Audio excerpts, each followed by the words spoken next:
Welcome back to Joe Creason Park here in Louisville, Kentucky, as we're getting ready for the final race of the weekend. The Elite Men coming up here at the 2018.2 USA Cycling Cyclocross National Championships. Good look at the Shimano pits awaiting the riders, and here is the start-finish stretch. The arguably most important part of the course, as the riders have been battling for that whole shot all week here in Louisville with a great course, great conditions, and true cyclocross conditions, true cyclocross weather, and truly great cyclocross racing. We've had awesome racing all week, going all the way back to Tuesday, but we had some great racing yesterday and into today, Tim. Well, this is this morning's 17-18 junior race. Big crash right as soon as they got off the pavement into the grass section, but here's our winner, Alex Morton, having an excellent race. Really trouble-free for most of the day, but getting that win, getting the jersey. You just see some of the struggles that the riders were having to overcome. The challenges from the course, the weather, everything. Winning that championship or winning a jersey is something really special. Clara Hunsinger, U23 champion, and Katie Klaus, the junior women's champion. And then it went to the U23 men with some guys doing some amateur geology work. Well, and our winner here, Spencer Petrov, really looked good on some of the running sections, was able to maintain momentum when all it wanted to do was stop the riders in this deep, thick mud coming across the line. Very emotional victory for Spencer. Petrov, and as close to a hometown race as he's going to get. Growing up just up the road from here, and Petrov with an emotional win as well. Then it went to the pro women, where the big question was, would anybody be able to unseat the 14-time champion, Katie Compton, looking to make it 15, and she answered that question after about a lap and a half. Emphatic victory. Emphatic.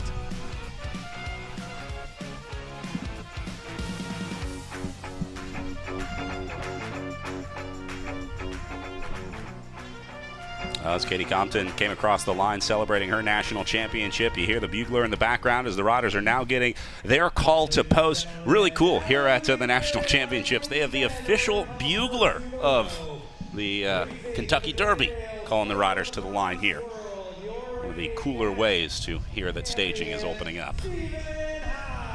And here are the call-ups being brought up to the front row here. Tim, really important to have a good early call-up, and let's start with the defending champion, Stephen Hyde. Red, white, and blue bike, green jersey. He is now up to defend that national championship jersey, but let's take a look at his season so far. You know, he's came in hot, actually, winning the first race of the year in Rochester, and you see him here doing battle with Cooper Wilsey. And this is up at Pan Am's earlier this year. He came in, you know, he had a big injury. This is back from Waterloo World Cup, where he had a big crash, broke his sternum on the first lap of that race. Really disappointed for him.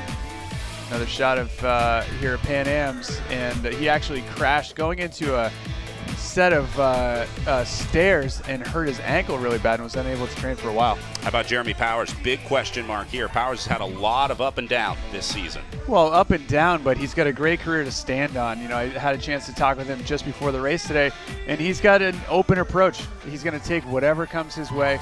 He's been really looking to get back on top, get back into his winning ways, and really the last couple weeks he's done that. So I expect a good race out of Jeremy today, even if running is not his favorite part of cyclocross. Meredith Powers has been battling some illness throughout the season. It can be really frustrating when you can't get over an illness like that, especially coming into nationals. Oh yeah, it plays with your head immensely, and so, you know, we really have to, Jeremy really has to be mentally ready to go today. And then let's talk about Gage Hecht, who forgoes the U23 race and decides to toe the line in the elite men's field. I'm going for the big battle. I'm a kid. I'm here to win. You know, take me on. That's basically what he's saying, and it's going to be a great race to watch. He's got a lot of skills, very strong rider, and I think he's got a great shot today. Meredith, your thought on a U23 rider deciding to race with the elites? Well, you know, I think hats off to Gage. You know, back home in Colorado, he's fighting head-to-head with, you know, with the guys, and out on the UCI courses too. He's winning some of the T1s against the strongest fields out there. So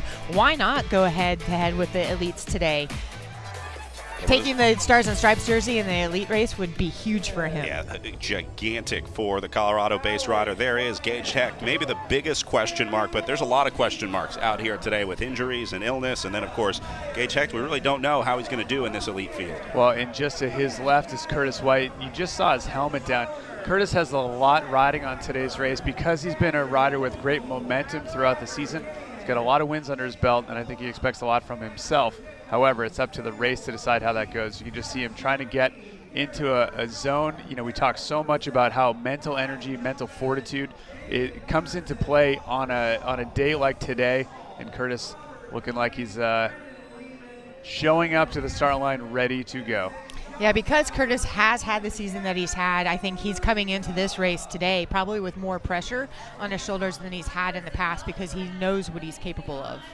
Well, then we go over to Anthony Clark next to him. Clark trying to find his focus. A rare moment of calmness for Anthony Clark here as he gets ready to unleash his energy on the world here today. Yeah, channeling that into a victory is something that anyone would want to do. They'd want to have his gas tank full of energy. This is truly one of the most energetic riders we have in the sport. And we haven't seen Anthony in the U.S. a lot this season because he's been overseas, been in Japan racing. So we'll see what he brings to the race today. Yeah, and Jack Kisseberth there right next to him. So he's really one of the big surprises of the Hartford National Championships in 2017. He's looking to capitalize that again, on that result again. Steve Betterman, the Kentucky Derby bugler, is now playing My Old Kentucky Home to welcome the riders to Louisville, Kentucky. Probably the cleanest jacket we have here.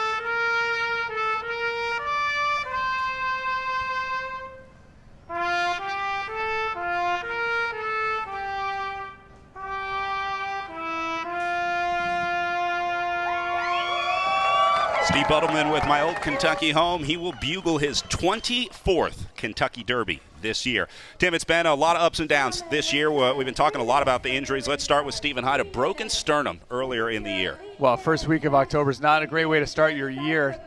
We've got Tobin Ortenblad here. He's got a broken collarbone and followed very quickly by Andrew Dillman. He's recovering from a broken wrist. You know, it's not like we are MMA fighters out here. Cycling shouldn't be this hard.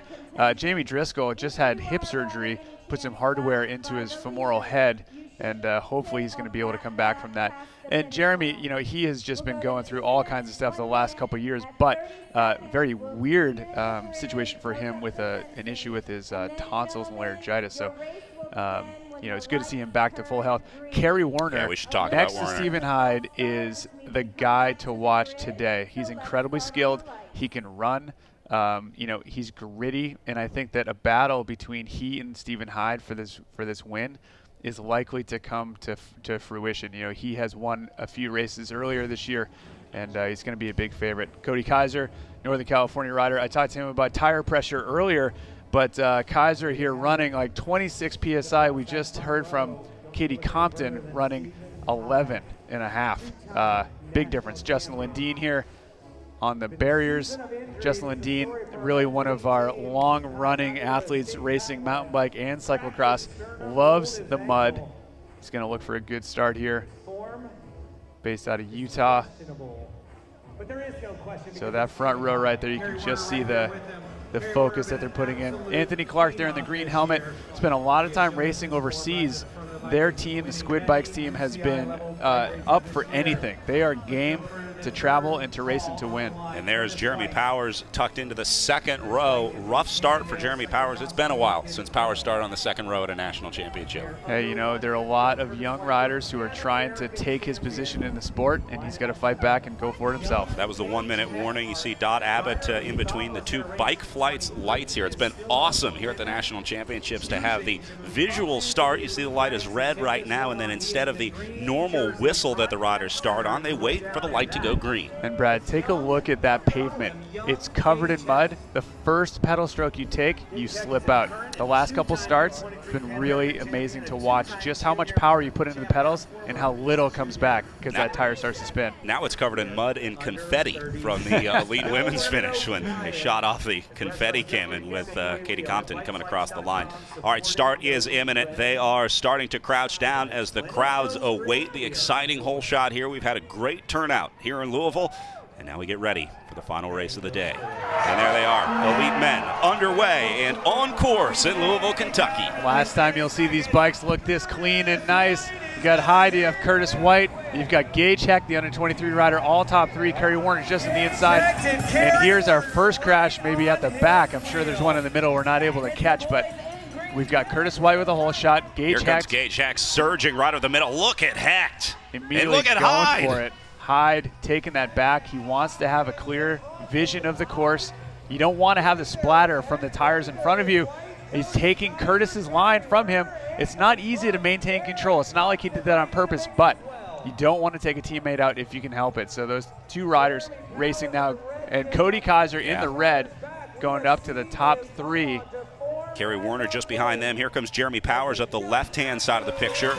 Warner in the yellow, Powers in the red, back at the front of that group. But right now, Gage Hecht is driving it as Kaiser made it about 60 seconds before he got rid of the glasses. That's all you need it for. You just need it for the traffic sections where there are other riders next to you. But look at that course. That mud is so slippery and so deep. We're going to take another look at the start here, Brad, and see just how they come off the line. That's look at that start from Curtis White, and you've got Hyde directly behind him, but watch Gage Hecht in the green.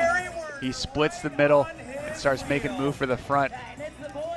Definitely a better starting position to be on the inside. You want to be as far to the rider's right, I think, as you can. Some riders like to be against the fence, some riders not so much, but it's definitely faster as they get that right-hand turn, and man, that was an aggressive start. Even through this section where Heck started to surge, we also saw Cody Kaiser starting to move up here. A couple small mistakes from Kerry Warner in the green as we go back to live photos, live pictures here. Cody Kaiser still leading through the sand. Got Curtis White in second, Hyde in third. Got Anthony Clark there, Alan Krugoff, there's Lin Dean, there's Kissaberth, there's Powers, so he's sitting about 12th. Not a bad start for him. You know, the sound of the sand in the bike drivetrain already, it sounds like you've been riding for 1,000 miles and you're about a minute into this race. And seeing some riders getting tied up in the sand pit there. Won't be the first time, won't be the last time. Saw some riders get tied up in that hole shot as well, just at the back. Luckily, most of the field able to avoid any issues. On to the flyover. White leads the way. Then comes Kaiser, followed by Hyde. And these guys still all within striking distance. This one has not shaken out the way that the other races have. White goes up high. There's Jeremy Powers on the left-hand side of the picture. So Powers needs to move up quickly. Now this is a really good start here. Mostly clean. You see it, patient start from Hyde. He's sitting fourth. Got the bike change from Curtis White. He's shouldering. He's waiting until he gets to his pit box. Hyde now eventually getting off of his bike. Interesting to see some riders still trying to ride. Every single rider in the top 10 is switching bikes a half a lap into this race. Look at the other race, the race within a race. Those are the mechanics trying to get to the power washers first. And if you don't, you don't want to be stuck behind when your riders come back around just a short time later.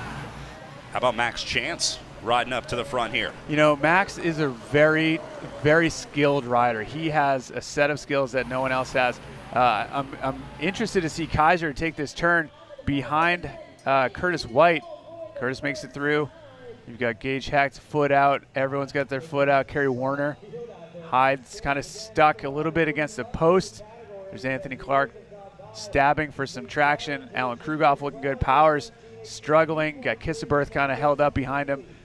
The amount of riders going through the pit compared to those that are actually on course is just a huge difference, but nice little gap from Curtis White. Yeah, White surging ahead here on the run as he opens up about 20 meters back to second, third, fourth, and fifth altogether. Talking about Max Chance, who has worked his way up into that group. He started on the third row today and has been able to make his way up to the front already, not even a half lap in. Max Chance, he's done quite a few trips to Europe racing in some of the muddier races like this. One of the only professional interns I've ever met, but Little look over the shoulder there for Curtis White, and he looks back at his Cannondale Cyclocross World teammate. yeah, that's a face that you really don't want to see right behind you, because Stephen Hyde is a competitor, and he will chew you up if he can get a chance at doing so. There's Grant Elwood rolling through there as well, as these guys all still in contention inside the top 10. Let's go out on course and pick up Meredith Miller, who is roaming around, keeping an eye on things from ground level. Meredith, where are you now? Yeah, I'm on the section, on this off-camera section where they're running through right now, and the crowd over here is crazy. Everybody was at the start line ready to send these guys off, and now they're all over the course cheering these guys on as they run through, slipping and sliding. It's just chaos out here. There's so much energy, and the crowd is just running from one side to the other, watching every part of this course that they can. It's been nice to watch the crowds grow over the last few days of racing here, and it seems like they have peaked here on the final day. We got a great turnout. Yeah, it's really building momentum. I think that's Bjorn Selander in gray with Gage Hecht. So great start for him also. He's definitely moving up quite a bit to move up. He started on the second row. Hey, Meredith, we've been talking about the riders moving up through the whole shot. I don't know if you were able to see it, but talk to me about Max Chance going from the third row and has now found his way up into the top 3. I would have to say that's probably a little bit of luck, just being in the right place at the right time. Maybe guys were, just going into the tape, and he just found the cleanest line, the smoothest line that he could. He's a great starter. Max is a true fighter. So to go from the third row to the front of this race so quickly is a true testament to, his grit and his smarts as a bike racer. Seeing some separation up at the front. Stephen Hyde has just gapped off Curtis White, and they have pretty much dropped the rest of the competitors behind them. So it's a Cannondale Cyclocross World duo off the front, with Hyde starting to get ahead of his teammate Curtis White. Defying gravity, watching some of these off-camera sections, a rider like Kisseberth being able to ride it while both tires are slipping. Let's take another look at that pass that Hyde did over Hyde on the descent. They're neck and neck here.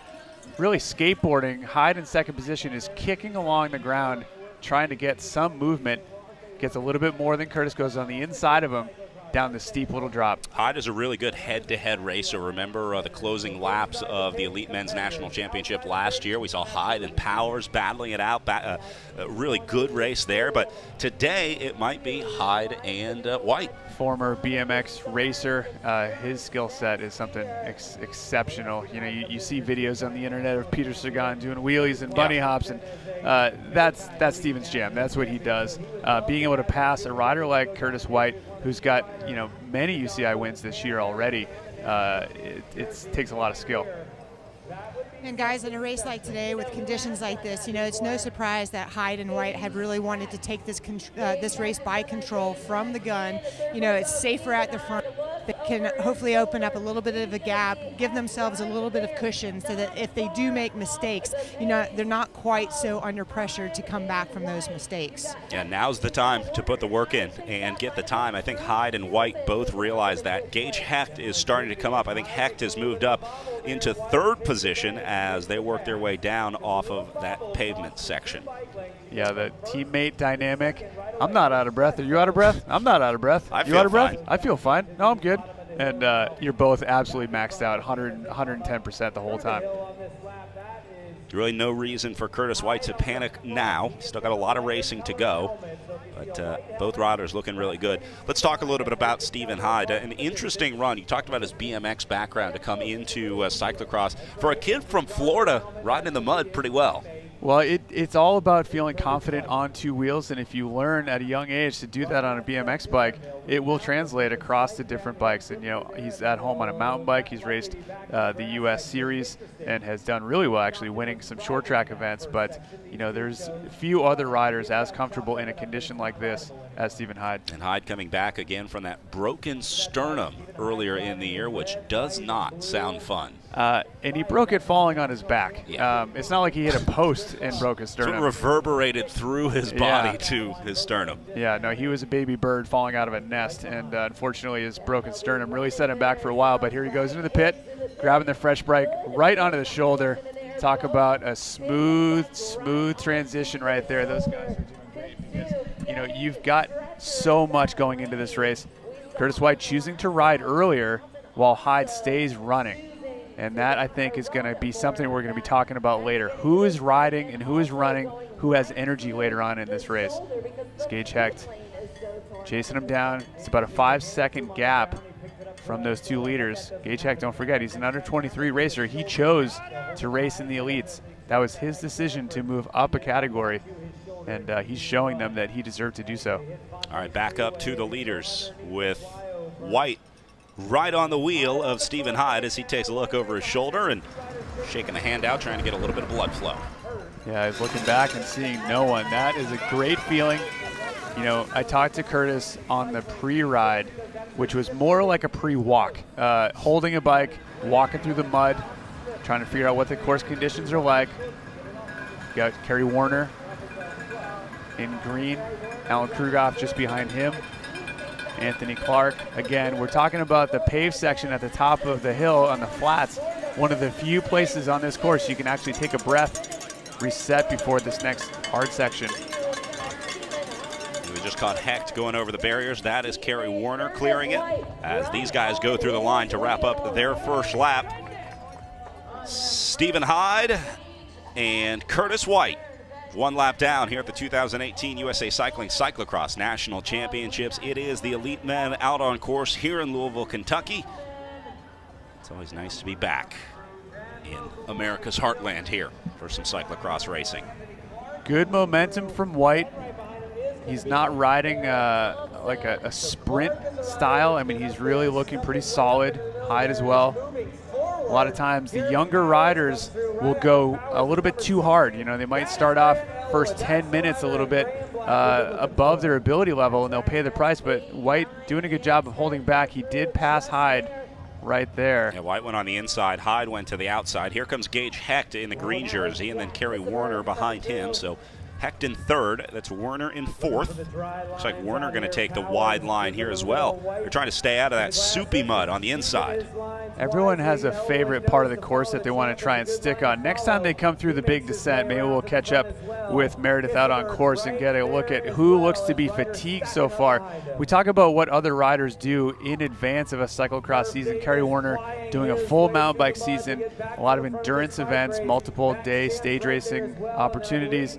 And now we're at the tail end of the domestic season. It's got to be a little bit of fatigue setting in. I'm going to run through the top 10 across the line with Hyde and White going 1 and 2. Gage Hecht and Kerry Warner in 3rd and 4th.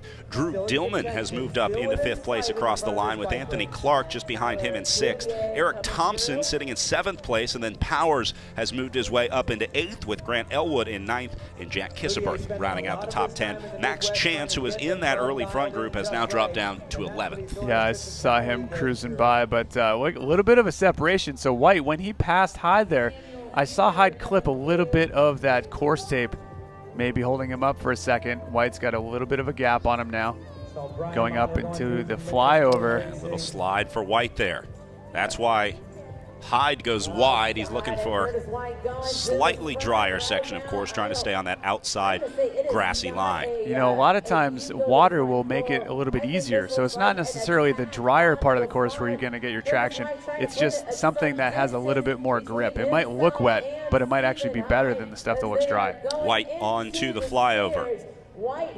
And Hyde is not far behind him. Again, you can let these gaps open up. We're still early in the race. They've only done 1 lap. They're doing an hour of racing today, so that'll probably be 4 laps, maybe 5. Crazy to think that a race of our national championships would be just 4 laps, and 5 more typical on a course, a day like today with course conditions like this. But Curtis White going into the pit, got a couple seconds there. You know, you don't really get much of a draft. There's no reason for Hyde to be so close. You want to have a little bit of control over your own destiny. Good look at your first 4. You're seeing White and Hyde on your screen now coming out of the Shimano pits. And then Hecht and Warner will be back through.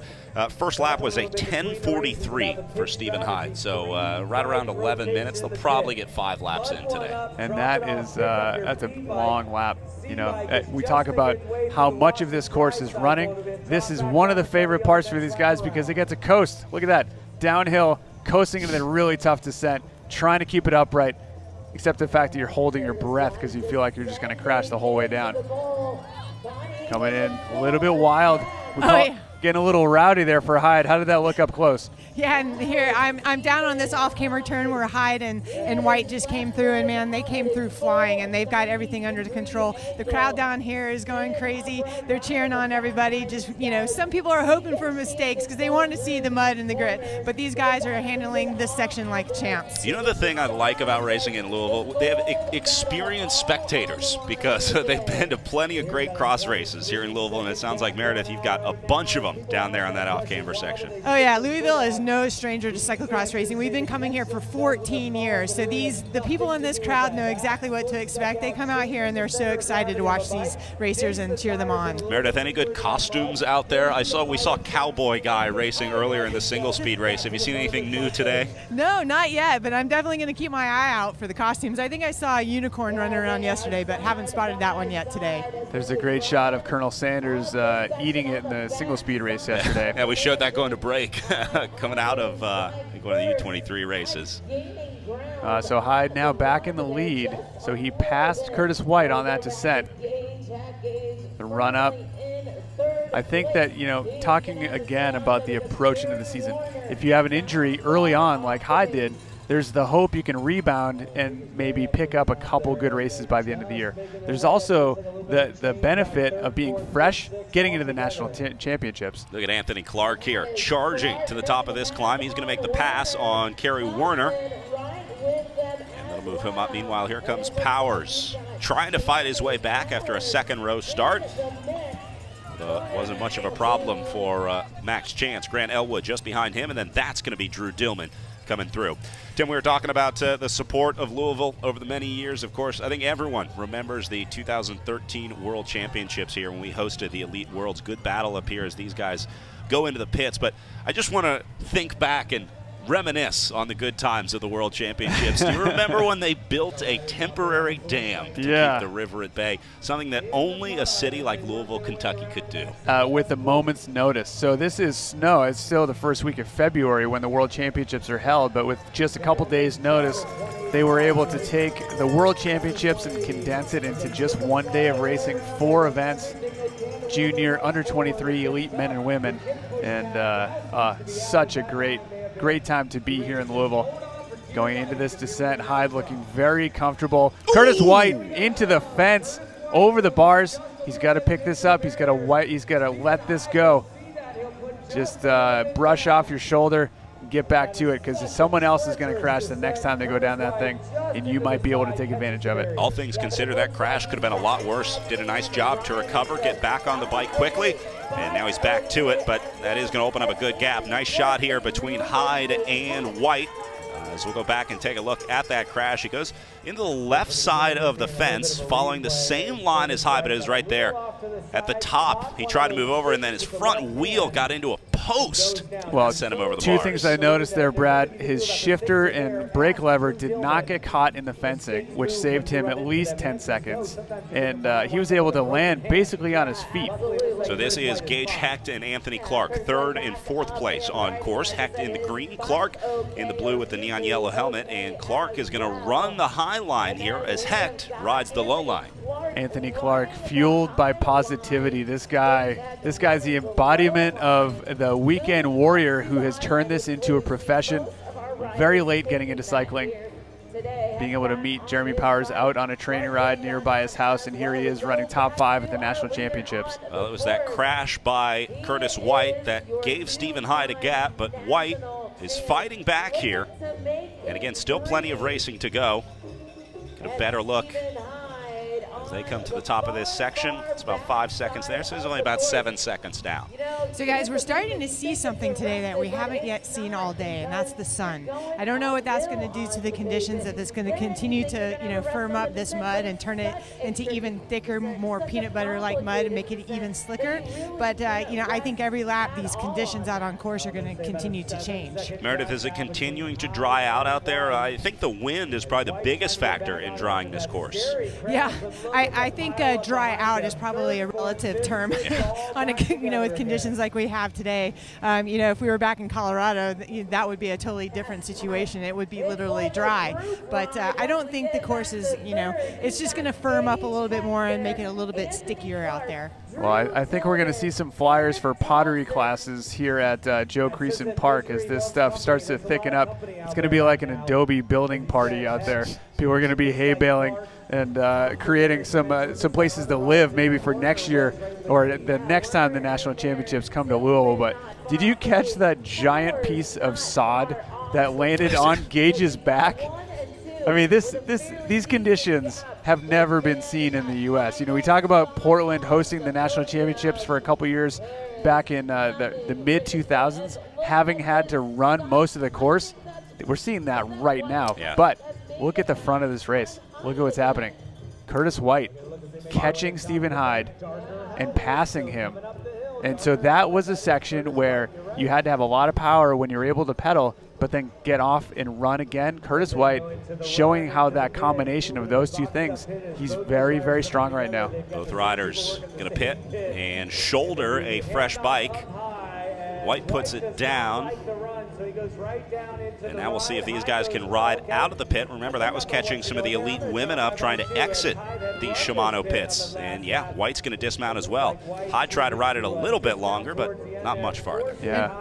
I'm sorry, go ahead. One thing to mention between the running and the riding out here is that the UCI did actually make changes to the course from the previous races earlier in the day and the rest of the week so that the riders could have more areas and more sections to ride. So there was a little bit less running. There's still a lot of running, but there are a few sections where the riders can now get on their bikes and remount and ride out of sections instead of running out. Meredith, when we talk about changes to the course, it's not really like they're adding new features or anything, but it sounds like they're mostly just moving the tape over so that the riders have a less muddy line to be able to take. Yeah, exactly. Before the elite races started, the one long climb up to the pits, that used to be one long running section. And about halfway up that climb, they actually moved the tape way over into the grass so that the riders are now able to ride up to the pit instead of having to run all the way up to the pit. All right, we've got Gage Heck back up onto the podium. Thank you very much, Meredith. Out on course, followed by Anthony Clark there in the neon yellow helmet.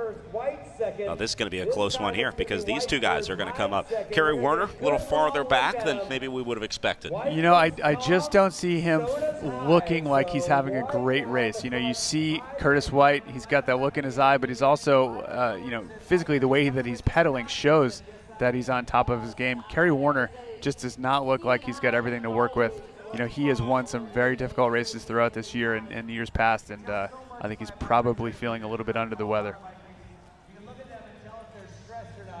Now remember, Warner still has 3 3/4 laps of racing to go, so plenty of time. Yeah, we've seen that happen throughout the day. Hyde going far right, Jeremy being one of the few riders to bunny hop over the barriers, trying to maintain his top 10 position. And back to Hecht in 3rd place. Well, the decision to race the elites working out pretty well so far. Let me ask you this, Tim. Gage Hecht, would he rather have an elite bronze medal or a U23 gold medal? You know, that's a hard question to answer. I think that the way Gage Hecht has taken on cycling, I don't think that he's really too worried about it. He's not going to stick around and regret not having an under-23 jersey. I feel like he's going to be a part of this sport for a long time. Racing on the road with Evolo, winning a stage at the Colorado Classic earlier this summer. So no, I think he's got a lot to work with. Looking really good out there. And that group starting to come together as they work their way. Thompson looking good. Eric Thompson, the other yellow jersey, back in that group. We haven't talked about him enough yet today, but he has made it up into that selection. No, it's a strong ride to have. I love course conditions that are not just fast and it's easy for everyone to go the same speed. I love the course conditions that will test you every single corner. And it allows riders who maybe haven't had the opportunity or haven't had a shot to show themselves to do it. And it's not them. It's just the way that the opportunity has been presented. Top 10 after that last lap. Curtis White and Stephen Hyde 1 and 2. Hecht in 3rd. Clark in 4th. Kerry Werner in 5th. Eric Thompson with him in 6th. Then it goes Dillman, Powers in 8th. Elwood in 9th. Merwin Davis, the Cycle Smart rider, has moved up in the 10th. Then it goes Kisseberth, Krugoff, Kaiser, Cowie, Chance down to 15th. Andrew Jeanette in 16th. Sam O'Keefe Teron Purcell, Dylan Postier, and Justin Lin Dean rounding out the top 20. You know, guys, going back to that top 10, I heard a name, Grant Elwood. He's another rider this is his first year elite. He was in the U23 race back in Reno, and so riding in the top 10 of his first year elite in the U.S. National Championships is a great ride for him. Oh, Hyde going down around that corner. He took a little bit too much speed going into the right-hand turn at the bottom of the flyover. Curtis White staying on his bike. He's going around the corner. Now Hyde. it's White's turn to try to capitalize on it, but Hyde with that inside run line gets right back up there. No, that's a mistake that you can make because you get one or two corners where you're able to go faster than the lap before. You think the same way is going to work the next time, the next corner coming up, and it just doesn't. You know, the course doesn't change smoothly. It doesn't change every single way, every corner the same way. So a mistake like that is pretty common. Hyde recovering quickly, right back to the lead. Yeah, let's be honest. Both of these guys are probably going to crash again before we get to the end of this race. It was just Hyde almost was able to save it. No, that's going to end up got a foot underneath him. It's going to end up on Instagram right there. He's definitely sending it around that corner and paid for it. Full send. We can send Steven a clip to put up on Instagram after the race today. There's that off-camber descent. Trying to make it, kicking it. A little knack-knack on the way down. Not quite working out, but able to stay on board. Curtis White, very, very solid today. You know, skills are not typically the thing that you would say that he has above someone like Hyde, but he's riding really well. But that green shadow following those guys down, Gage Hecht looks like he's starting to close in those two. And this would be awesome if Hecht were able to get up here. I don't think these guys are they're not working together and they're not battling against each other up on the front here. So it's wide open for Hecht, but it's going to be up to him to get up here. More riders coming through the downhill section. Clark has to dismount, doesn't quite make it through. It's a roll of the dice there, Brad. It's really, you don't always know how it's going to go. You think you've got it, and all of a sudden that final little rut takes you down. You have to start all over again. But Hyde running ahead of Curtis White. Almost the same stride. Very similar. Crowd is definitely going crazy for these guys as they come through right now, neck and neck. Curtis trying to get back on the top of the pedals to tag back onto the wheel of Stephen Hyde as they come into this off-camber section before the limestone stairs. Really no reason for those guys to panic. Here's third place. Gage Hecht coming at you now, Meredith. Yeah, Gage is looking smooth. You know, he's got a lot of work ahead of him to try to catch these two guys. But, again, anything can happen in bike racing as long as he keeps moving forward, trying to pick the smoothest lines that he can, making the fewest mistakes. He does have a chance to tag onto the back of these two leaders. Now comes Thompson, Werner, and Clark. Fourth, fifth, and sixth. Brad, I'm checking out Eric Thompson here. And after last year's World Championships, being able to race some of the toughest races in Europe at the tail end of the season, something like Middelkerk, Maldegem, like those are races where you definitely earn your keep. As a matter of fact, Stephen Hyde did that exact same thing 2 years ago, where he stuck around. You know, the races that no one's really watching, road racing is starting to kick off. Stay there, you learn your lesson, take a few punches, and it pays off in a race like this. These conditions are truly exceptional. Yeah, I'm standing here at this 180 turn right now watching these guys come through, and the rut is firming up really nice. You saw Steven come through that rut, just kind of kicking his way through, White off his bike, choosing to run through that section, but the ruts right now are so deep. Hyde going wide at the bottom of that descent. Curtis White, much better time this time. Yeah, that was where White crashed last time. Got his front wheel into that post. Gets it through safely this time. And we'll see if he changes his line. He had been running the high line. Looks like they're both going to ride the low line as we go back to Gage Hecht now, third place. No, Gage Hecht right there is slot car without a home. He was definitely trying to find a little bit of traction. You get over on the outside of the rut, and the only thing between you there is the fence. But look at this gap right now. Hyde starting to pull away. Clark, and Werner, Thompson. Yeah, this one turning into a really good one as well. But that move right there, Curtis White putting his bike down. And Stephen Hyde starting to ride away. And so that was the exit of the tough descent Yeah. You have to have momentum. You have to start pedaling once again. And Hyde, it looks like he turned on the gas. Now he's got a little bit more space between he and White. He's back off his bike. Definitely looks like he's riding faster on those flat sections to me. The parts that he is riding, he's riding a lot harder than he did the first 2 laps. You know, being a defending champion allows you a little bit of leeway. You can take your time. You don't have to rush through the first lap. He knows what he knows about himself. You know, this is the kind of thing where, you know, he may not have been in the sport forever like Curtis White has. You know, Curtis started so young, but the way that you approach the race matters so much on a day like today. And there's White just behind Stephen Hyde as they bob their heads, starting to work their way down. And the pressure has kind of come off of Stephen Hyde as the national champion. Is it better to be returning as a national champion, or do you like kind of not having that pressure on your shoulder? Does it matter going into the nationals? You know, I was never able to win back-to-back, and that was always something that I felt. You know, I felt the pressure of being national champion. You spend the whole season wearing the stars and stripes, and you know, if you have a good couple races leading into nationals, you can get tricked into thinking that it's going to be your race. And that's really not the way to do it. You know, any one of these riders is able to win, no matter the category. Everyone lines up together. And what we see Hyde doing here is very intentional. He is just in the moment trying to run as fast as he can up this little rise. I want to bring Jesse Anthony in, joining us in the booth here, the new cyclocross manager at USA Cycling. We're going to talk about work here in just a minute, Jesse, but right now let's talk about the race out there. What a great battle up on the front here, huh? White and Hyde going at it. Yeah, this has been really an incredible battle to watch and a very exciting race. We just saw Katie Compton wrap up her 15th national championship. It's really been electric today. The energy here in Louisville has been amazing, and it's really awesome to experience.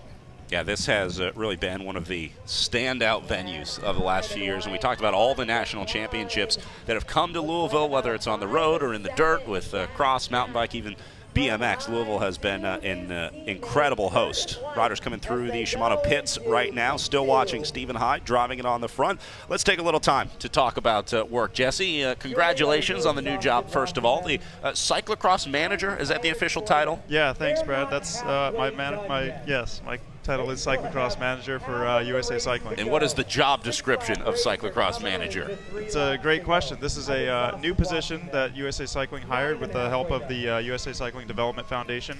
And my job is to support the cyclocross community, and that's everything from grassroots racing to elite athletics, rider development, all those things. So you get to spend all the money that Tim raises is basically how this works.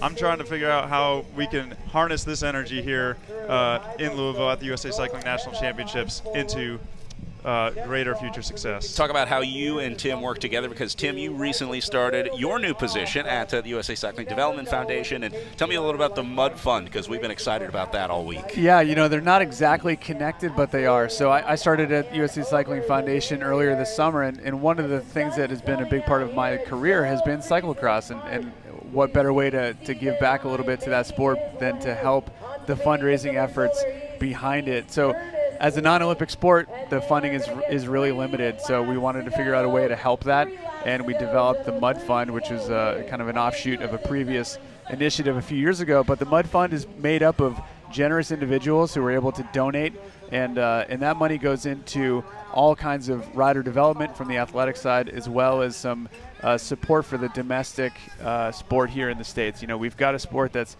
more than 30 years old, and people don't always remember that, but what we have done through cyclocross is really bring in some of the best and the brightest American cyclists who have gone on to different disciplines, but we also have a sport where a lot of people find the sport for the first time, and we really need to harness that. Jesse, as a former rider yourself, talk about the importance of the support of USA Cycling. That can make or break a career. When you get to that pivotal moment in your career where you have to go to Europe, you have to make that next step, but maybe you're not quite sure how you're going to get there, for a lot of riders, that's where USA Cycling really steps in.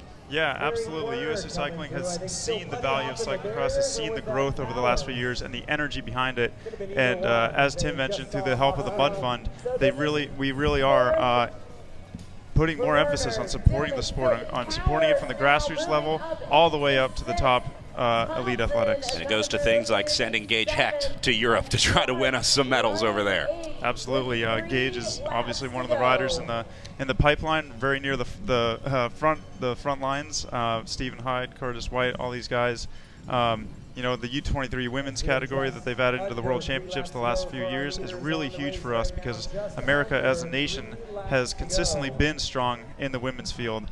So have those young riders and to develop that pipeline through USA Cycling to get them over there, that's really crucial for us. Got to start them young. Got to keep them going as well. Absolutely. So, Brad, taking a look at the race action here, Werner is with Powers, and they're going back and forth. But I also saw Curtis White going up against Hyde one more time. That gap is now sitting about 3 seconds. But White doing really well to keep Stephen Hyde within sight. But I like that battle for third. I think that's really going to be something to watch later on. And the battle's still raging on at the front here as well. Yeah, behind Gage Hecht, that's a battle for those podium positions. But Hyde searching for the grass, searching for the traction, trying to maintain some forward momentum, trying to stay out of the tape. Look at that stuff. You know, you've got a couple thousand riders throughout the week, and so many people hit the stakes. So many people get into the tape. This course right now running ragged underneath these riders. That was Hecht that just went through the sand pit. Stephen Hyde maybe not known so much for his power, but definitely known for his bike handling skills. You know, his power has expanded over the last couple years. You know, the training that he's been able to do, but also the inherent talent that he has allowed that to show. But no, this is a combination course. This is not just pure power. It's not just pure handling skills. It's both. Yeah, this is definitely an all-arounders course. We haven't seen a course like this really yet this season, where it requires the skill, the power, the fitness, and just the experience of coming up against something like these conditions. A lot of riders line up today and they're scared, whereas more experienced riders, you know, they feel cool, calm, and collected at the start line. Everybody's got to race in the same conditions, right? I like watching. Stephen Hyde just went through the pits at the top of the hill, and he pushed his bike on the ground. Why bother picking up a bike that's got a couple extra pounds of meat on it than when you can just roll it along in the mud? You can see those fresh, clean zip wheels as he starts his descent. Hyde going in. See how he does his off camber. You got to set up right, a couple ruts on the approach. The entrance right in the middle of this corner. Getting sideways one more time. double drift. Wow, White is just handling that section so smooth, and Hyde is still having trouble here. It allowed White to come onto the back wheel. Double drift, I like that for Stephen Hyde up on the front. Incredible bike handling skills. Meanwhile, White has made it back up onto the wheel, and he might even be eyeing a pass here. We got a new leader, White, back to the front. Back to back. These two doing such a good job battling each other. They know each other so well. You know, not only are they out here together racing, but they share a hotel room when they're on the road. This is two riders that know each other so well. Yeah, I can't imagine what it would be like sharing a hotel room with your biggest competition the night before the national championships. Well, it's a big week for Stephen Hyde, actually. He was recently engaged and had a wonderful ceremony the other day here in Louisville. And this you mean recently married? Yeah, recently married, yes. Special week, special place. Stephen and I got married in Louisville. Interesting. You heard it here second. My invite must have got lost in the mail. We'll all celebrate with him at the end of the race. Yeah, there you go. Marriage.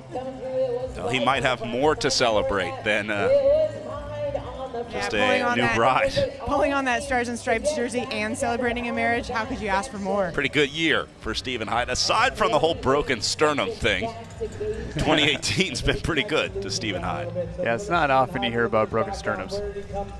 Well, this is the battle for 4th, 5th, 6th, and 7th place, and this might be the closest one out there on course. We're seeing Kerry Werner and Jeremy Powers battling up there. Anthony Clark was in the mix with Eric Thompson and Drew Dillman. There's Powers on the left side of the picture, and I think that's going to be Werner on the right side. Yeah, I think Anthony Clark came through the start-finish line ahead of both Werner and Thompson. Don't see him in sight. So it looks like there he is. Uh-oh. Nope. Look at the hand on the left leg for Jeremy Powers. What was that? That's a little bit of extra help. You know, you feel like your legs are going to explode. Hip flexors have stopped working. Andrew Dillman moving up through the ranks here. He had a slow start. Catching this group right now. Really strong ride from Dillman. He's known for this. He also has a high skill level. This guy is really talented on a bike. White leading down the descent, not content to wait. Hyde coming around the outside. Another pass for the lead. They're both going to hop off here. Wait, actually, Hyde's sticking on that bike. Yeah, I'm not surprised to see Hyde wanting to lead into this section. As we saw last lap, this is where he started to put time into White, so he knew he wanted to come around and get that line so he could start to put the power down and open up that gap once again. They're definitely preferring the low line on that section. Meanwhile, here comes Hecht coming to a standstill. Almost made it around the turn. That corner does not approach. You don't approach it the same way, and it doesn't look the same every single lap. It's different. You have to be able to make a quick decision, pick the right rut. Not working out for Hecht right there. Crowd starting to get louder and rowdier out on course. Hearing some pretty serious cheers for the guys, especially as they move through those downhill muddy sections where everyone is gathered to try to get that $1 million Instagram shot. Clark running back onto the back of that group. Catching Thompson, catching Powers. Here's Werner, able to stay in that rut. Trying to get forward momentum, but just look at the fatigue in these riders. They can't hop off. They can't pop off these bikes. Then comes Powers, slow followed motion by Dillman, and then Thompson here. See who this is coming up behind Thompson. Anthony Clark, maybe? Yeah. Yes. Yep. No, he's holding steady, trying to get back up there. Werner making a move now. He looks a little bit better. Looks like that might have been one of those moments within a race when you kind of feel like you've lost a little bit of your mojo. You know, you've got the first 10 minutes in the bag, and then the next 5 are almost the worst of the race. Nice look at the gap as this group starting to spread out. Remember, this was 4 guys riding together just a lap ago, but now Werner starting to gap Powers, who's starting to gap Dillman. Yeah, and White is just handling this so well. You know, he really is, you know, putting on a show here, and he's showing how good of a season that he's had and the kind of fitness he's brought into the race today. Both of these riders also share a coach, so that's another dynamic that they're going to be working through right now. White definitely on the upswing, hits the tape, luckily not getting caught in his brake or his derailleur. He's choosing to stay on the bike. Hyde choosing smaller steps, a little bit easier. But White staying on the bike, really one of the first riders we've seen ride that particular section.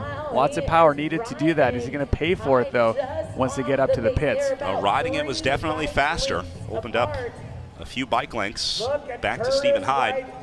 You know, I saw quite a few riders and mechanics talking about gear selection. Look at Hyde in second position.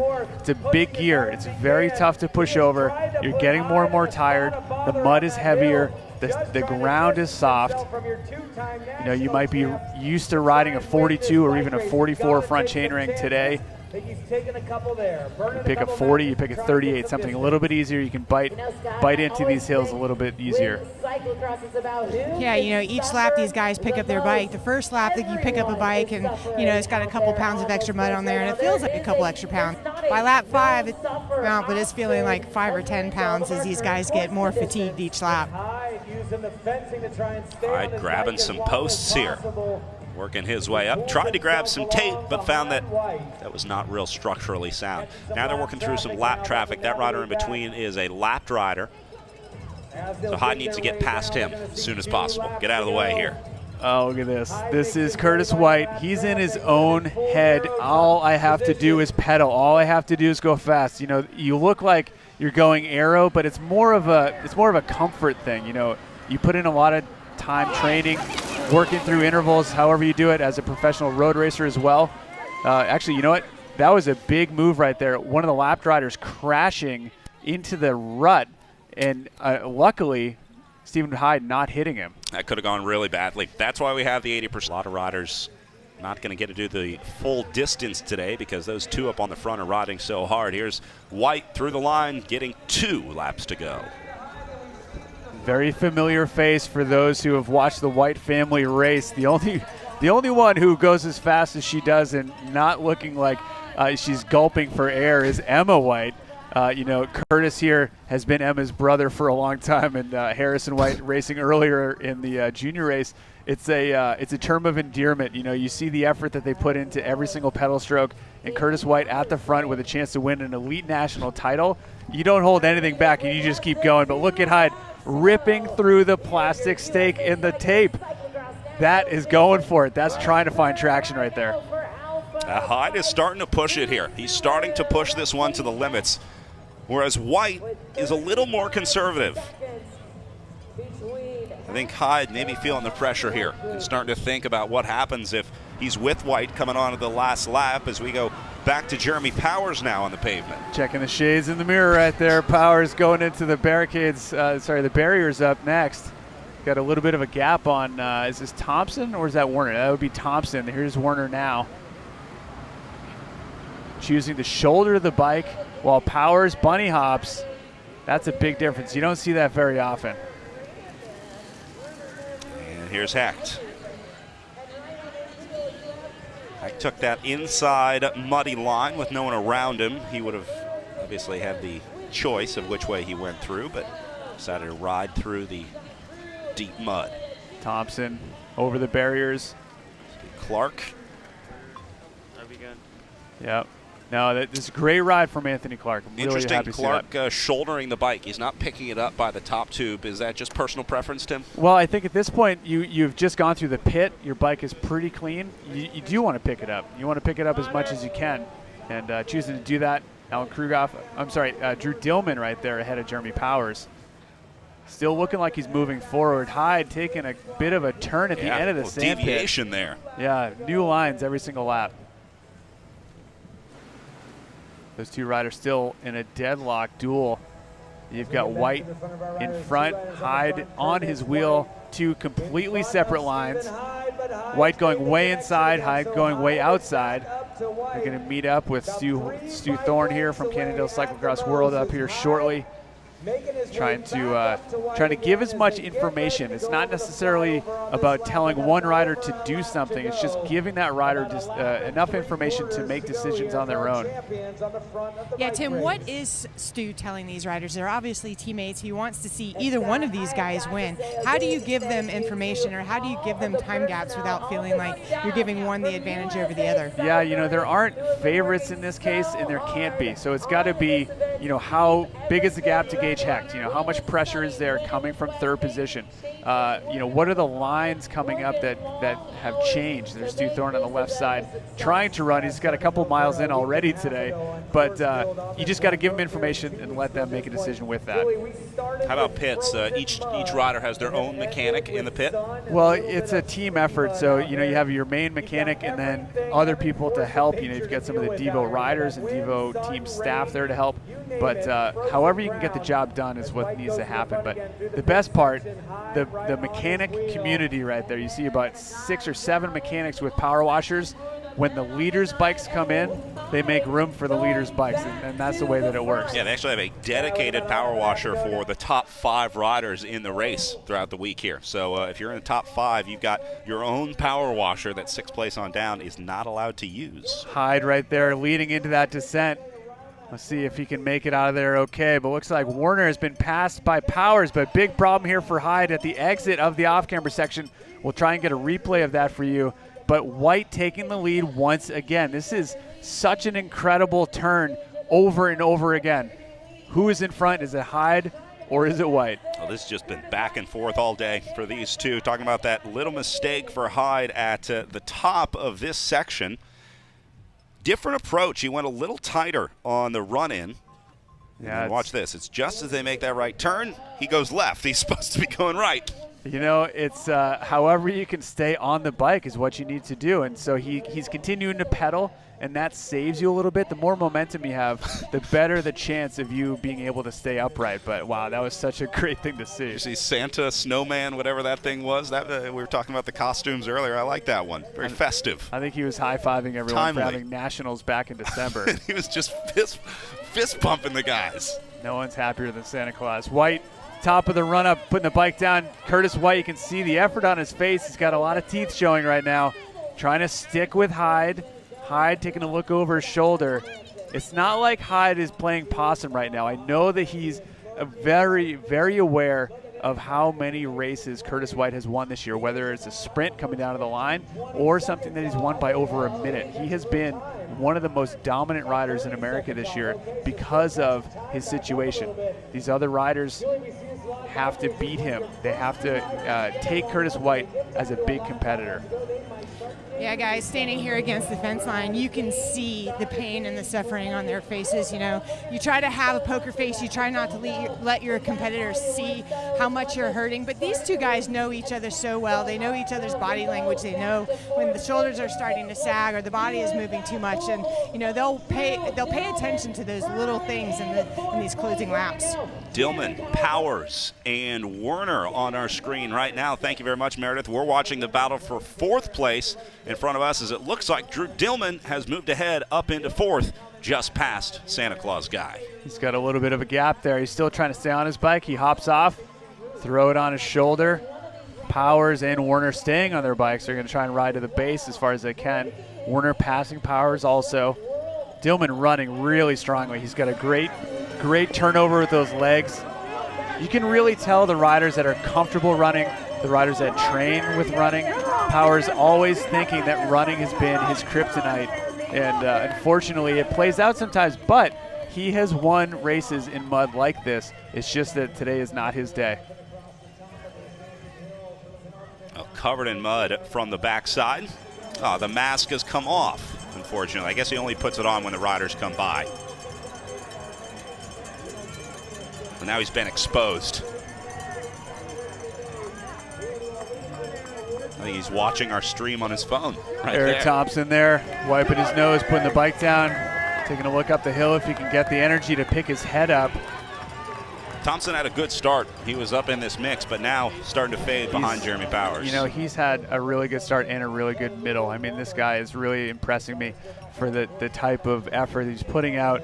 This is going to do really well for his career in the sport. Gage Heck, though, look at that power. He gets a little bit of traction, and he is just off in the races. Gage Hecht is one of these riders who is going to have a crossroads in his career where he's going to have to decide between road and cross. You can do both of them for a while, but eventually I think you have to commit to one. And the way that he's riding here, I can see Gage Hecht as a full-time cyclocross rider. You know, I don't know. We've got a changing of the guard in terms of what it means to be a cyclist, being led by someone like Mathieu van der Poel, Wout van Aert.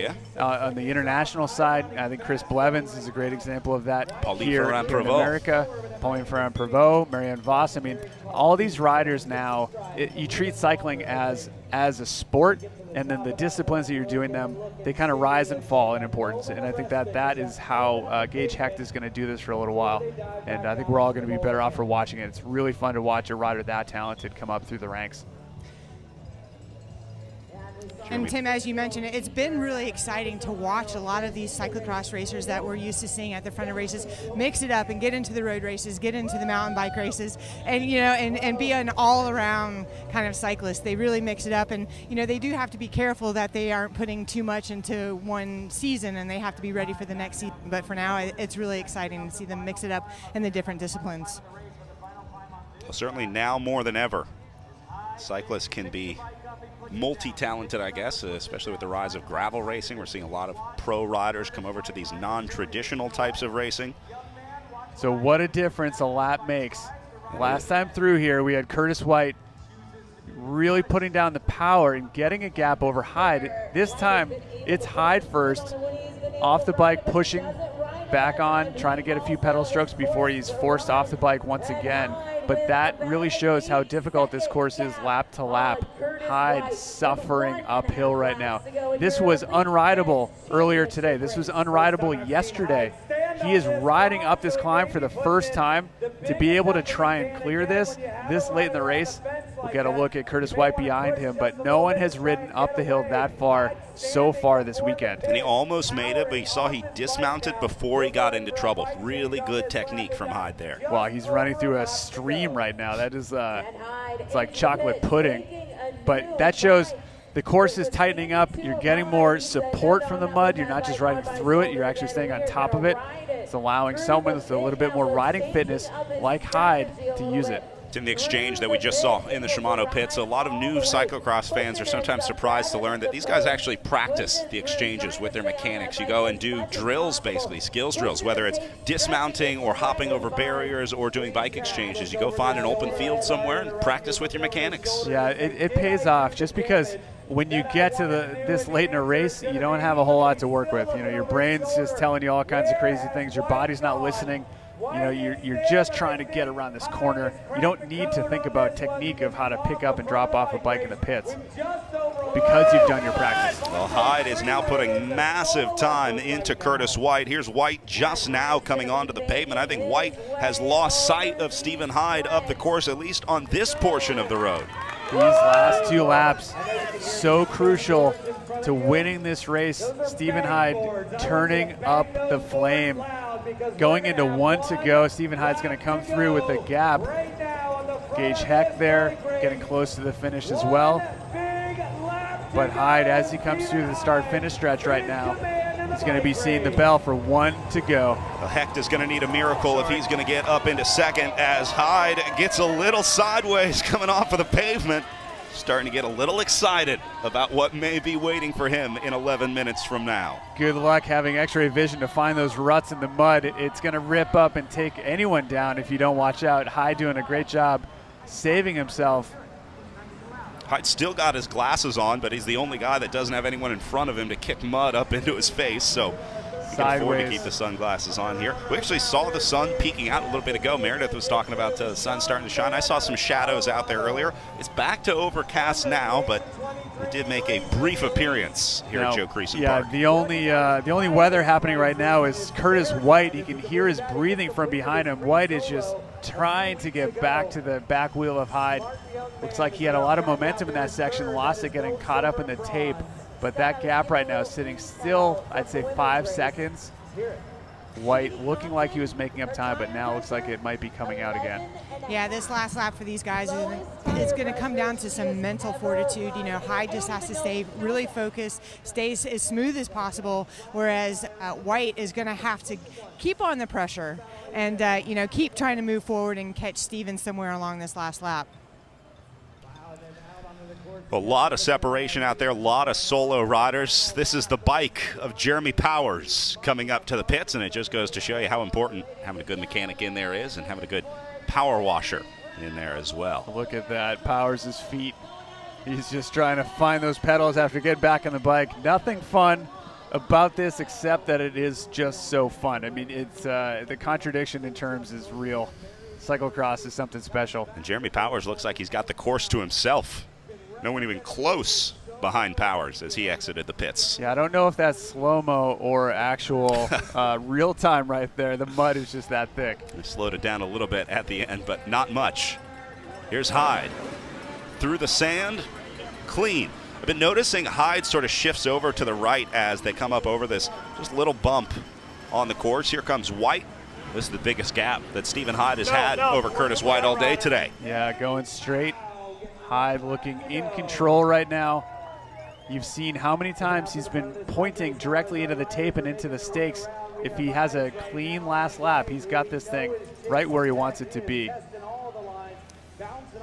You know, it's like on this last lap, or you know, with one coming into 1 to go, Hyde just felt a little bit of weakness coming from White, and he wanted to take full advantage of that, put in a little bit of a dig, and really opened up that gap, because he knows that any gap like that can really wear on another rider's, you know, head. And so he knew by putting in that gap, White was going to have to dig a little bit deeper and keep it together to try to catch him again. Well, I think actually White is digging. I mean, that gap from the sand pit to the flyover, that gap has shrunk. And that's, you know, you just don't know what's going to happen. You can have a cramp. You know, you've been running more in this race than you have the entire season. It's something like that could trip you up, quite literally. But Hyde just trying to get it done. He's pushing his bike through the pit, going into the second to last bike swap. Taking the bike on the shoulder, off and running. Curtis choosing to run with the bike on his shoulder throughout the pit. Going up for the switch, dropping it off Ronnie, handing it up. So I do believe that this race is not over whatsoever. Yeah. But Curtis White has to keep this momentum. He's got to keep energized. He's got to not give up.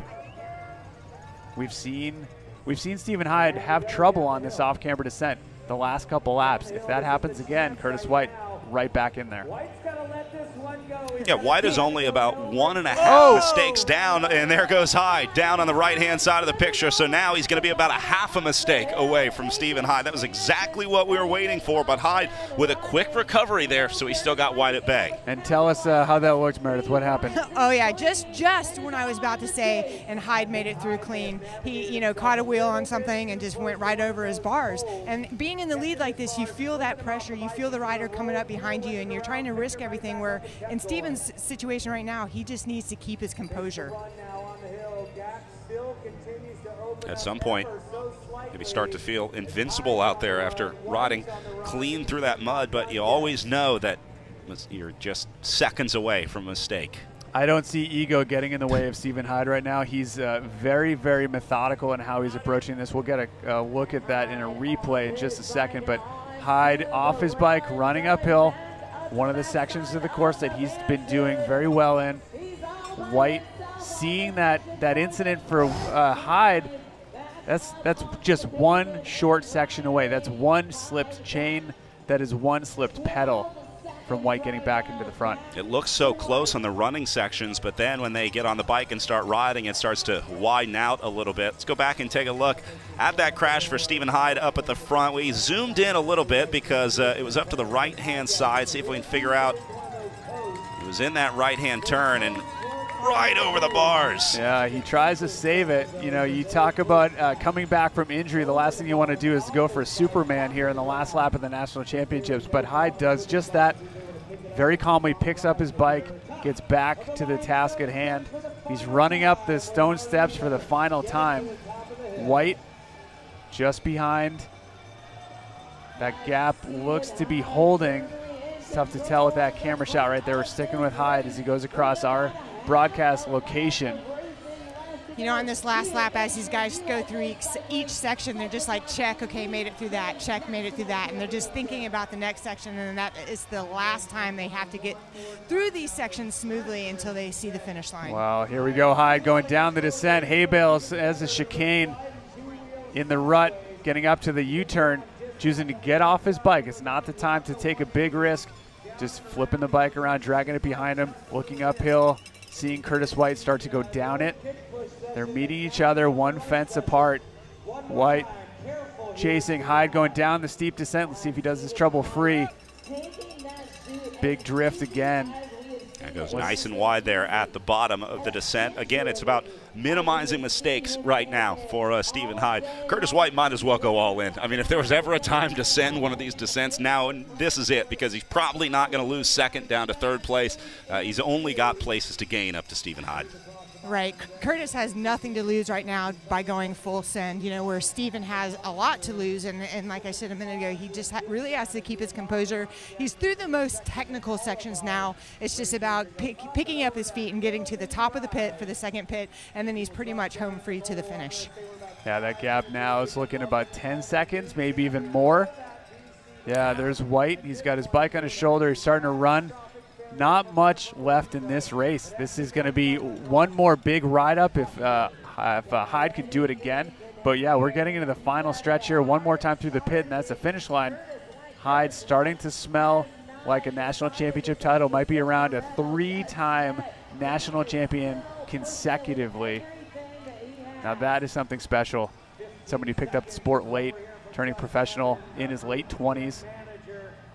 And coming back from a season that he wasn't sure would end this way. He wasn't sure that he would even be riding at the end of the season. Scary anytime you have a broken bone, especially in the chest. But Hyde coming back from his broken sternum and seems to be on pretty good form here. This is third place, Gage Hecht.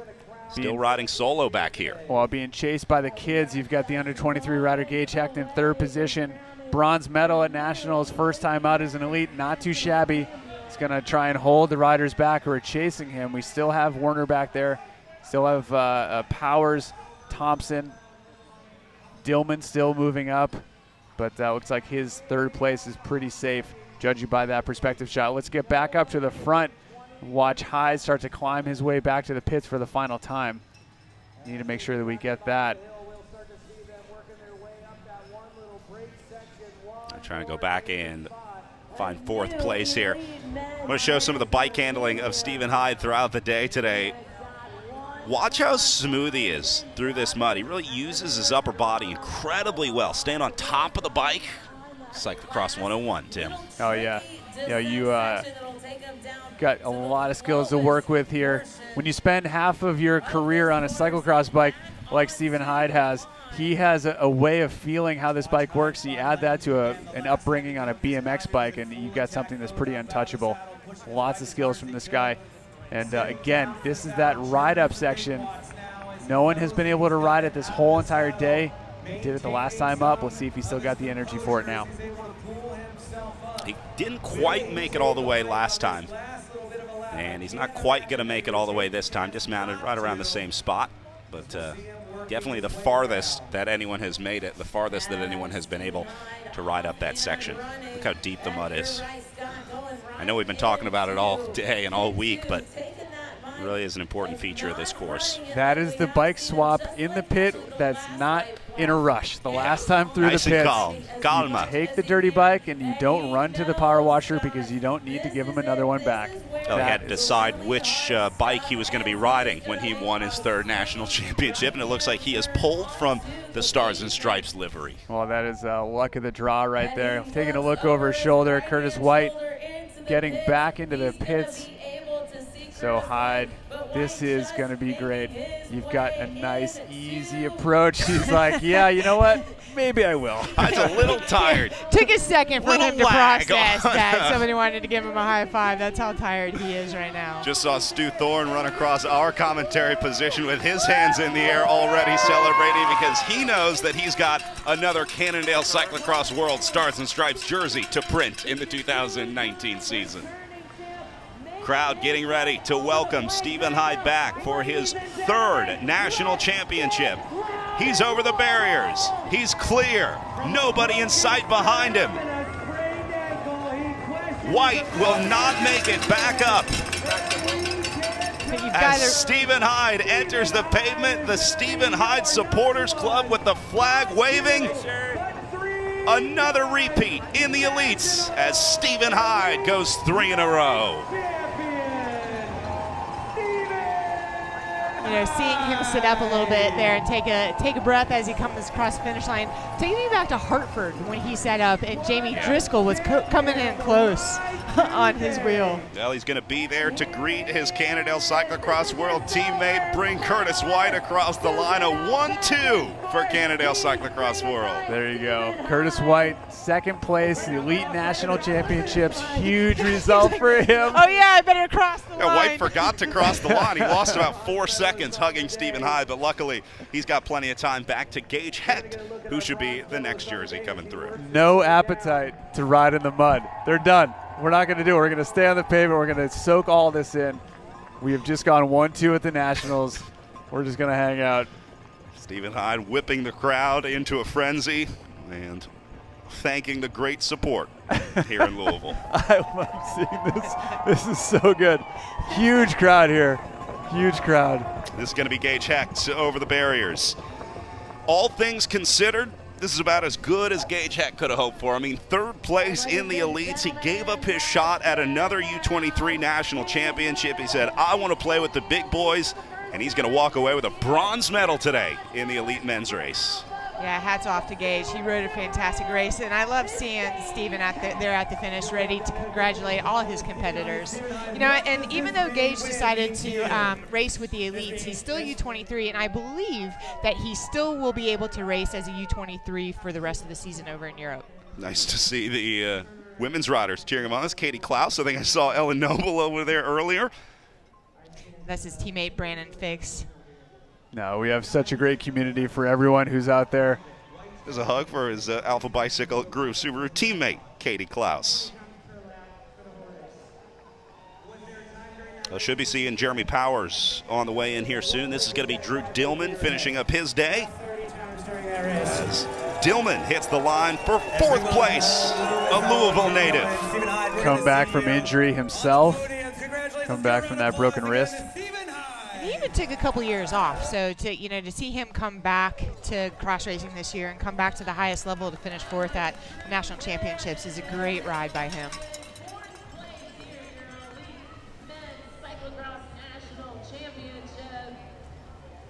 Seeing the fatigue on their faces, just barely able to hold themselves up, leaning over the bikes, looking for any support that they can from the fencing, their family, friends. Here's Powers. Finish here today. Not bad for Jeremy Powers here. Not a terrible day. I mean, Well, for a guy who's used to winning national championships, it's hard to come to terms with the fact that you're not riding onto the podium here. But the season that Jeremy Powers has had battling illness, 5th place is pretty good. And here's Kerry Werner for 6th place today. Yeah, Powers, 4-time national champion, being congratulated by a new 3-time champ. There's, that's a lot of years out of the last decade taken care of by those 2 riders. Hyde holding onto that jersey. Yeah, it's you're just happy to be done with this at the same time as you're hopeful for the future. And I think that's where, someone like Powers, who's been able to win so often, he's had all of that, happen already. And it is easier to be happy for other riders when you start to see them do so well, especially when you spend so much time with each other. Riding with Stephen Hyde, helping to fund the Jam Fund, which kicked off Hyde's career. And next up comes Eric Thompson. So Tim, you mentioned that Jeremy Powers is a 4-time national champion. How many of those were consecutive wins? I think actually 3 were consecutive. I think he did 3 in a row. Whoa! Oh. Going for the flop right there, Thompson. What a way to finish. Might as well make it even more epic at the finish line. I mean, I'm not so sure if that was on purpose, but I'm not sure either. We'll get a replay. Let's go back and take a look. He was already through the line. Yeah, he tried to dismount. Oh, no, that was on purpose. Okay, so that's the old backward slide. Right. Who hasn't done the old backward slide after a tough race? Oh, Clark, awesome ride. Clark's going to be happy with this. Truly, he is driven and powered by positivity, so he's gonna live with this and build on it for next year. One of everyone's favorite riders out on the circuit. Well, these guys, worthy champions out there today. Here's Merwin Davis finishing up his day for the Cycle Smart team. I'm impressed he has the energy to do that. It's probably the riskiest wheelie of anyone out there. As the riders continue to stream through on the other side. Top 10 at nationals. We have seen some great racing. Yeah, that's today. a really killer way to end the Nationals week. Racing started back on Tuesday. Category after category after category.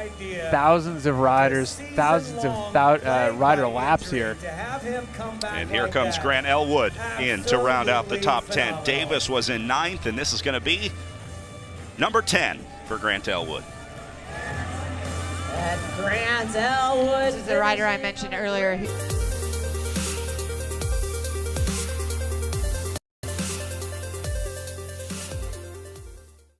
There are other road users at all times and at an early stage. And exactly this is hardly better than with SafeTech, because every helmet is equipped with the following functions: white front light, red tail light, and when braking, thanks to a delay sensor, the red tail light even starts flashing. And as if that weren't enough, a remote control can also be used to set a left or right indicator. And SafeTech is not just an upgrade for the safety of every cyclist. This is thanks to the possibilities offered by the built-in Bone Sound loudspeakers, namely listening to music, listening to directions more clearly, and the hands-free system for telephoning. And why Bone Sounders? Quite simply, so that the ears remain free. That's.com. Final riders finishing up from the elite men's race as we wrap up the final day and final race of the weekend here at the USA Cycling National Championships in Louisville, Kentucky, where we've been racing in Joe Creason Park all week. Joining me in the booth now, the now 3-time national champion, Stephen Hyde, here with us in Louisville. Stephen, first of all, congratulations. You made it over here amazingly quick. Does the third time feel any different than the first or second? Well, it feels like I left my back out there on the course for sure, and maybe some of my legs, but it absolutely feels fantastic. It's been a hell of a season for me this year, and it's not like a hell of a season in the years past where I was able to do a lot of racing and do a lot of winning. We had Spencer Petrov come from a really hard year this year to win the under-23 race. That's our first under-23 championship, and who knows how long, probably since Tim was under-23. A long time, actually. Yeah, a couple of decades. A long time. Yeah, and it's also great, like my family made it out here, and my former fiance and now wife made it out, and we got married on Thursday. So this is two really big wins for me. You guys got married here in Louisville. Yeah, we got married here in Louisville. Was that based around nationals because it was better for your schedule? I saw my first World Championships, and as a fresh elite, and that's what kicked off my want to do this.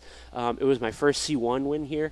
It was my first defense of a Pan Am title, and it's just a beautiful city. So now it's my third national championship and where I got married. So. Well, the city of Louisville, what's coming up next after this starts to sink in? Ooh, yeah. I mean, we got to pack up bags and go to Europe. It's time. So excited to start off really. So we have one day of rest, and then we're right back at it.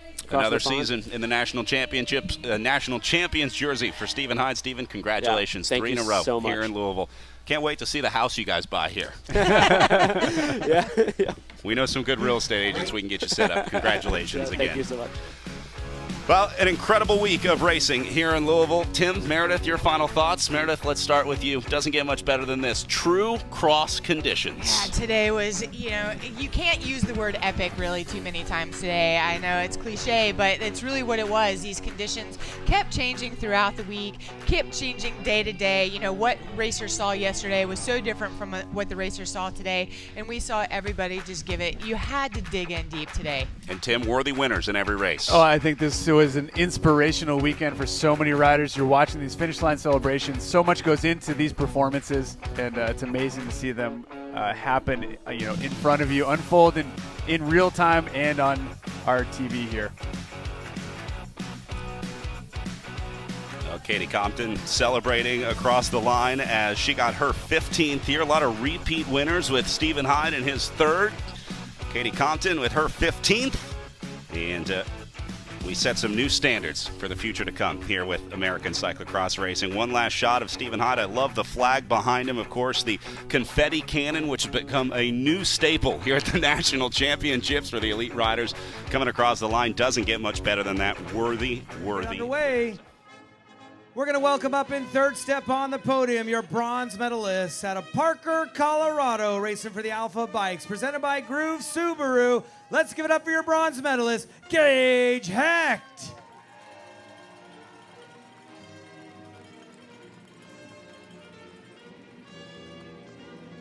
Joining him on the podium, racing out of Dellenson, New York, racing for the Cannondale, presented by Cyclocrossworld.com, your silver medal standard on the day, Curtis White.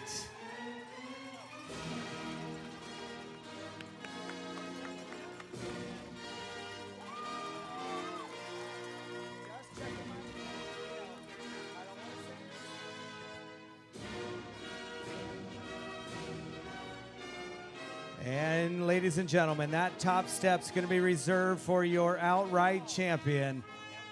Racing out of East Hampton, Massachusetts for the Cannondale Cyclocrossworld.com, your 2018-2019 USA Cycling Cyclocross, not one, not two, but three-time national champion, Stephen Hyde.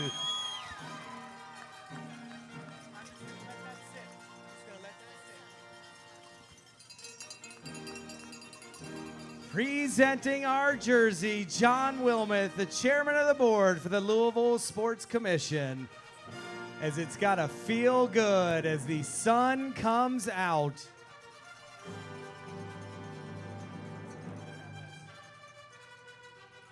As up zip goes the jersey, Louisville, let's get loud again for Stephen, Curtis, and Gage, your champions on the day, first, second, and third place in your elite men's cyclocross national championship.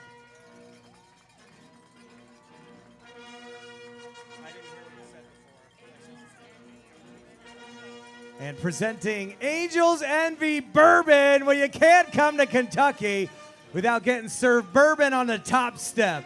Kentucky knows how to throw a party. As gentlemen, let's get you to take one big step down, and we'll do a grouping up at the front. We're gonna do a lap with the flag. Flying the flag proud and high. Bourbon in one hand, flag in the other. Let's do one big step forward. We'll do the group photo.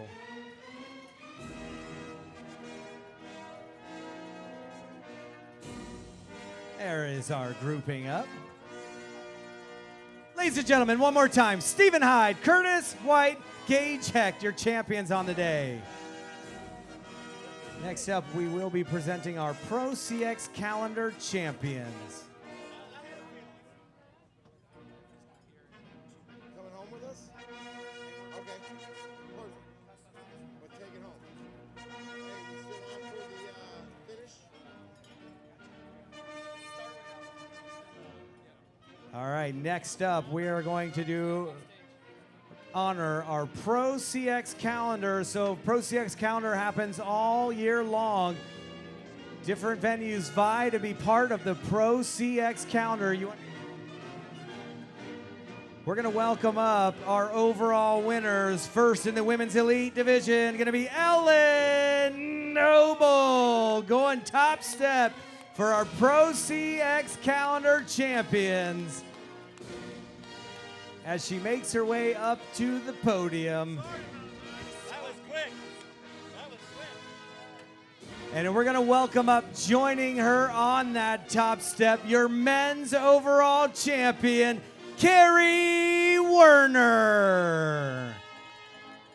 They are being presented with a very special Louisville Slugger bat, custom engraved with the Pro CX champion. As overall, week by week, they fought their way to the front of bike races. Let's get loud for Carrie and Ellen, your Pro CX champions, a full season of racing. Those are your two top steps. Let's do the fun photo. Can we do one fun photo down in front? Down in front, there we go. Careful, careful. There you go. All right, ladies and gentlemen, I think that pretty much wraps it up here from Louisville. All the fun, all the sun, all the mud, from the Louisville Parks and Recreation to the Louisville Sports Commission to our champions in USA Cycling. Julie, I think we did it.